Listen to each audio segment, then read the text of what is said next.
কাউমি থেকে দাওরা পাশ করা শিক্ষকরা 16 গ্রেডে এখানে বেতন পাবে এবং তারা চাকরি করতে পারবে, তাদের সার্টিফিকেটকে আমরা এখানে অ্যালাউ করেছি। আলিয়া মাদ্রাসার সকল স্টুডেন্ট যে কোরআন ভুল পড়ে ব্যাপারটা কিন্তু এরকম না। এখন কথা হলো তাহলে কিছু অংশ তো ভুল পড়ার কারণ হলো আপনি জানেন যে ইবতেদায়ী যখন 1977 সাল থেকে 83 সাল পর্যন্ত রেজিস্টার্ড প্রাথমিক বিদ্যালয়ের পাশাপাশি স্বতন্ত্র ইবতেদায়ী প্রতিষ্ঠিত হয়েছে সরকারের নির্দেশনায়, কিন্তু 26,000 রেজিস্টার্ড প্রাথমিক বিদ্যালয় সরকারি হয়েছে, রাজস্বে চলে গেছে, এরা সরকারি বেতন পায়, কিন্তু একটা মাদ্রাসাও সরকারি হয়নি এবং একটা মাদ্রাসাও এমপিভুক্ত হয় নাই স্বতন্ত্র ইবতেদায়ী, এবং তাদের বেতন ছিল 500 টাকা, তাদের বেতন ছিল 50 টাকা, 200 টাকা, 500 টাকা।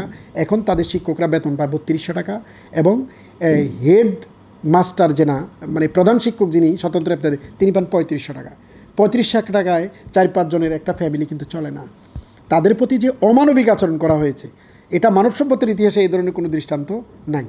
ইতিমধ্যে গভর্নমেন্ট, টিএমএডি এবং মন্ত্রণালয় এবং আমাদের সরকার এই যে ইন্ট্রিম গভর্নমেন্টের সদিচ্ছার কারণে আমরা 1030টা স্বতন্ত্র ইবতেদায়ী মাদ্রাসা আমরা এমপিভুক্ত করার জন্যে সুপারিশ করেছি। অচিরেই তারা এটার সুফল পাবে এবং এমপিভুক্ত হবে।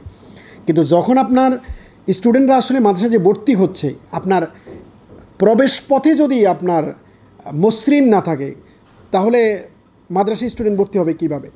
আমাদের তো আসলে ইবতেদায়ী নাই, ইবতেদায়ী স্বীকৃত না। এখন ফলে আমাদের স্টুডেন্টরা ভর্তি হচ্ছে ক্লাস 6-এ এসে, মানে 5-এ প্রাইমারিতে পড়ছে, 6-এ এসে মাদ্রাসা পড়ছে। তো 6-এ যদি এখন মাদ্রাসা সে ভর্তি হয় তার বয়স সরকারি হিসাব মতোই তার 11 থেকে 12 বছর হয়ে যায়। তো 12 বছরে একটা বাচ্চার 9-10 বছর 12 বছরে তার কণ্ঠ চেঞ্জ হয়, তার সুর চেঞ্জ হয়, হ্যাঁ, তার বয়স সন্ধিক্ষণ শুরু হয়। তো ফলে এরা ভালোভাবে আরবি না জেনেই তারা মাদ্রাসায় ভর্তি হয়। যদি এমন হতো যে আমাদের ইবতেদায়ী মাদ্রাসাগুলো সক্রিয় হতো, সরকারিকরণ হতো, ইবতেদায়ী মাদ্রাসা থেকেই ভর্তি হতো, তাহলে ঠিকই আমাদের সন্তানরা মানে পরিচ্ছন্নভাবে, শুদ্ধভাবে, সহি তরিকায় কোরআন তারা লাহান, সিফাত, মাখরাজ সমস্ত মানে উচ্চারণের ব্যাকরণ ঠিক রেখেই তারা কোরআনকে পড়তে পারতেন। তারপরেও আমরা এখন যেটা করেছি সেটা হলো স্বতন্ত্র ইবতেদায়ী বিধিমালায় সেখানে আমরা নুরানি শিক্ষককে ইন্ট্রোডিউস করেছি। কাউমি থেকে দাওরা পাশ করা শিক্ষকরা 16 গ্রেডে এখানে বেতন পাবে এবং তারা চাকরি করতে পারবে, তাদের সার্টিফিকেটকে আমরা এখানে অ্যালাউ করেছি। আর আরেকটা কথা যেটা আপনি বলেছেন যে আলিয়া ধারায় আরবি ভালোভাবে জানার মতো আমাদের লোকের অভাব বা ভালোভাবে জানছে না, এটা একদম সত্য বলেছেন। তার কারণ জানবে কী করে? আপনি দেখেন ক্লাস 6 থেকে ক্লাস 8 পর্যন্ত যত বই আছে 4টা মাত্র আরবির বিশেষায়িত বই, বাকি 8টা বই হলো জেনারেল শিক্ষাধারার। তাহলে সে তো জেনারেল শিক্ষাধারার বইয়ে মূলত পড়ছে। আমাদের যে আরবি গ্রামার, আমরা যে ছোটোবেলায় যে আরবি গ্রামার পড়েছি, হেদায়েতের নাহু, মিজান, মুনসাহেব, কাফিয়া, সরেজামি, তাহরির সুম্বট, অনেক বই আমরা আরবি গ্রামারের পড়েছি। এখন আরবি গ্রামারের এই যে 43টা বাব থেকে মাত্র 12টা বাব দেওয়া হয়েছে। এখন আরবি গ্রামারের একটা বই দেখা যাচ্ছে 50 মার্কসের।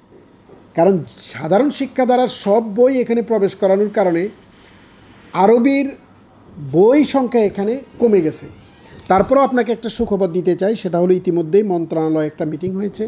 ওই মিটিংয়ে আমরা এই আলোচনা হয়েছে, বিস্তর আলোচনার পরে সিদ্ধান্ত হয়েছে যে আমরা আগামী দিনগুলোতে আমরা আমাদের কারিকুলাম এবং সিলেবাস এগুলো আমরা পরিবর্তনের দিকে যাব এবং আমাদের বিশেষ করে 0 থেকে আমাদের ক্লাস 8 পর্যন্ত 70% আরবির বিশেষায়িত বই থাকবে আর 30% জেনারেল শিক্ষাধারার বই থাকবে।